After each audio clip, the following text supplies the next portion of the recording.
Close your eyes for a moment and picture a country where the mountains cut the sky into clean, jagged lines, where Catalan is the official language but Spanish, Portuguese and French blur with the sound of skis, and where every street feels like a crossroads between a medieval past and a modern tax haven.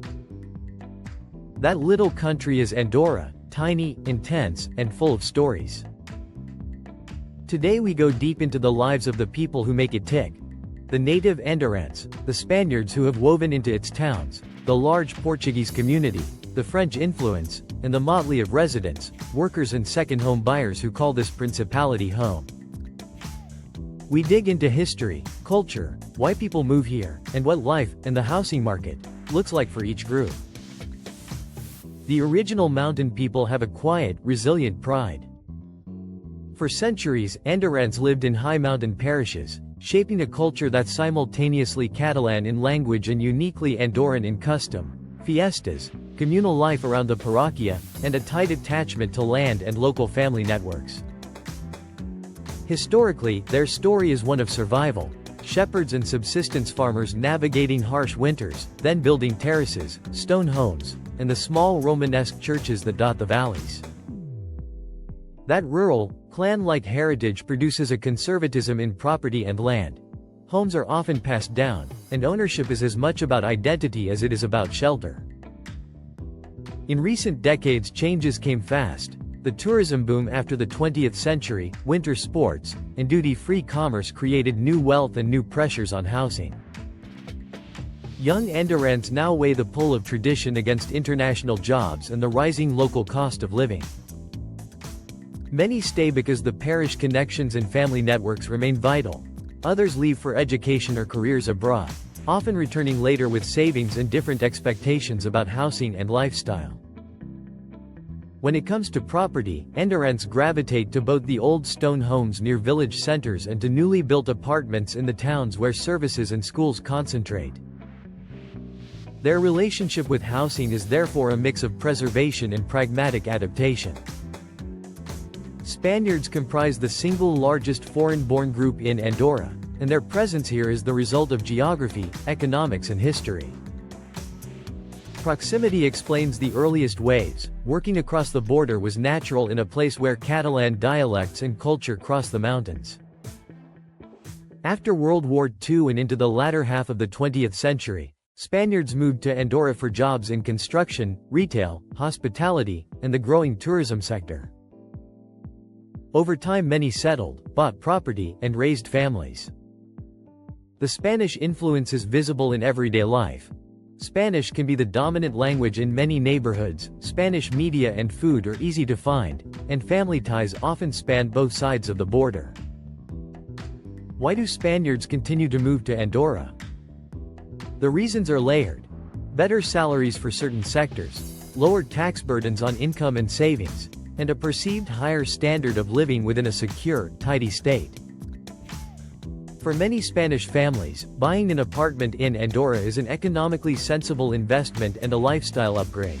Access to mountain sports, small-town safety, and good public services. The housing choices for Spanish residents frequently skew toward modern apartments near commercial centers, balancing proximity to work with community life. The Portuguese community in Andorra is one of the most interesting social dynamics in the Principality. Arrivals began in larger numbers in the mid-20th century, attracted to steady jobs in service industries, construction, and increasingly hospitality and retail. What's striking is how quickly Portuguese citizens established their own networks, creating clubs, cultural associations, and community events that enrich Andorra's cultural calendar. Historically, Portuguese migrants were drawn by employment opportunities and by the chance to build a life in a place with good public services and access to the rest of Europe. Many Portuguese families have chosen to buy property as a way of securing roots. Intergenerational households are common, and long-term investment in real estate is seen as a route to stability. This community often chooses housing that accommodates extended family living or multi-use spaces that can combine work and home life, apartments with room for visitors, or houses in quieter, more residential parishes. Portugal's influence has also shaped neighborhood commerce, bakeries, shops, and social hubs that reflect Lusophone tastes. Andorra has always maintained a special relationship with France. It's one of the two co-princes of Andorra. The President of France is traditionally one of the co-princes, and French language and legal ties leave a clear imprint. French residents arrived more gradually, often represented by professionals, diplomats, cross-border workers, and people drawn by Andorra's proximity and lifestyle. For French buyers, Andorra offers quiet mountain living with easy access to both French and Spanish culture, attractive tax rules for certain residents, and high-quality healthcare and schools. The French presence tends to be more visible among professionals and second homeowners, who might be looking for seasonal retreats for skiing or quiet retirement homes. Historically, the French influence helped modernize aspects of governance and legal frameworks, and culturally it enriches the bilingual character of the country. When it comes to housing, French buyers often invest in well-appointed apartments or chalets in parishes with good access to ski lifts and services, prioritizing comfort and proximity to nature. Beyond the big groups, Andorrans, Spaniards, Portuguese and French, a diverse mix of Europeans and international residents make up the rest of the population. British, Romanians, Italians, and small communities from across the EU and beyond work in tourism, finance, IT, real estate, and the growing professional services sector. Many are attracted by Andorra's low tax environment for individuals, its high quality of life, and the appeal of living in a small, well-organized country with strong public services. Other residents include entrepreneurs attracted by business opportunities, remote workers drawn by the mountains and connectivity, and professionals in banking and finance. Their housing choices vary widely, from cosmopolitan apartments in Andorra la Vella and Escaldes in Gordani to renovated village homes in quieter parishes. This group is often flexible, renting first and buying later, and valuing modern conveniences like fast internet, proximity to co-working spaces, and easy access to outdoor activities. A crucial, and often overlooked, group in the Andorran story is the cross-border workforce. Thousands of people commute daily from Spain and France to work in Andorra's shops, hotels, hospitals and offices. These workers typically live across the border where housing is cheaper, and their daily movement creates a living bridge that sustains the Andorran economy. Historically, cross-border commuting has been central to Andorra's labor model. The Principality's small population cannot supply the workforce needed for seasonal tourism and construction booms. People commute for better wages while keeping family and cheaper housing across the border.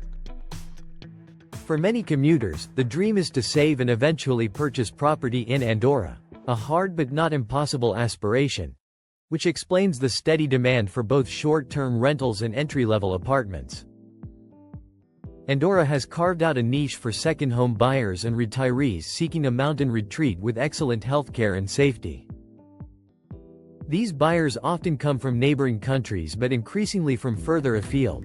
Retirees prize the quiet, clean air, outdoor lifestyle and accessible medical services, while second home buyers, especially skiers and nature lovers, want proximity to slopes and well-maintained resorts. Historically, this trend intensified as Andorra developed its ski areas and road connections improved. Many of these buyers are willing to pay premium prices for ski-side apartments or renovated stone houses with views. Their presence drives demand for high-end properties and vacation rental markets, and they often invest in interior upgrades and short-term letting when they're away. For locals, this can be a double-edged sword. Investment and renovation increase property values and municipal revenues, but they can also inflate prices, making it tougher for younger local families to afford homes. Across all groups there are recurring themes explaining migration to Andorra. The tax environment is the most quoted. Personal income taxes are relatively low compared with many European neighbors, and special regimes exist for certain high net worth individuals and entrepreneurs. Employment is another. Tourism, retail, construction, and increasingly finance and services provide solid job opportunities. Safety, public healthcare, and education quality are major draws for families. Add excellent outdoor recreation, skiing, hiking, cycling, and a compact country where nothing is very far, and you have a strong lifestyle pitch. For entrepreneurs and remote workers, Andorra combines accessibility to European markets with lower regulatory friction and a high standard of living. For workers from nearby parts of Spain and France, the ability to commute to better paying or steady jobs without uprooting family life makes Andorra attractive. Beyond practicalities, social networks are a massive pull. Communities form quickly. Language overlaps make integration easier for Spanish and Catalan speakers. Portuguese and other expat communities bring strong cultural networks that reduce isolation and create immediate social infrastructure. The Principality's small size helps. Newcomers often find it easier to make social connections and participate in community life. Cultural life is lively in its own way: local festivals, mountain traditions, winter sports culture, and a surprising culinary scene. For many migrants, the sense of living in a compact, well-run country where public services are reliable and nature is always close creates an emotional tie that communities grow around. Andorra's housing market is compact but dynamic. Average prices have climbed significantly in recent years. Depending on the source and time frame, average asking prices for residential property were reported in the mid to high $4,800s per square meter in 2024, and some trackers show peaks above $5,300 per square meter in 2025. This rise is driven by limited land availability, high demand from second home buyers, and the inflow of residents seeking favorable tax regimes. The market also shows strong seasonal patterns. Demand for ski area properties swells in autumn and winter, and parochial differences. Escaldes in Gordani and Andorra la Vella frequently report higher prices due to services, jobs, and shopping, while quieter parishes can offer relative bargains. For each community we mentioned earlier, the market position differs. Andorrans often hold inherited homes or look for family-friendly apartments. Spaniards and Portuguese often target practical, near-work housing. French and second-home buyers favor premium ski-side or scenic properties. International professionals and expats choose modern apartments with amenities and connectivity. To help you picture the costs, imagine paying roughly $4,900 per square meter as a ballpark mid-2024 figure. Translate that to a 70 square meters apartment and you're looking at around $343,000 as a baseline, with prime properties and ski-side chalets pushing prices much higher.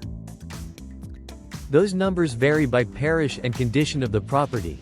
Renovated apartments in Andorra la Vella or Escaldes can command a premium, while older or peripheral homes can be noticeably cheaper. Integration looks different for each group. Native Andorrans maintain strong parish identities and family ties around local festivals and schools. Spanish and Portuguese communities often build enclaves where language and food anchor social life. French and international professionals frequently integrate via work networks, schools, and outdoor sports communities. Cross-border commuters form a daily bridge of culture and money, keeping family life on one side and work on the other. For newcomers, the keys to settling in are language. Catalan and Spanish help massively, participation in local events, and patience. Small towns have slower rhythms but deep ties. No place is without friction. Rapid housing price growth strains local affordability, especially for young families and workers with lower wages. The split between local residents and wealthier second-home buyers can create tensions in the market. Yet despite these challenges, Andorra's mix of native tradition and international energy continues to create a living laboratory of mountain life, multiculturalism, and modern economic experimentation. And that's where our journey through Andorra's major groups leaves us. A principality perched high in the Pyrenees, where ancient parishes meet a globalized future, and where each community, from native Andorrans to Spanish and Portuguese workers, French professionals, cross-border commuters, and international retirees, weaves another thread into the country's intricate fabric. It's a place where history, geography, and human movement converge, and where every street tells a story of survival, opportunity and adaptation.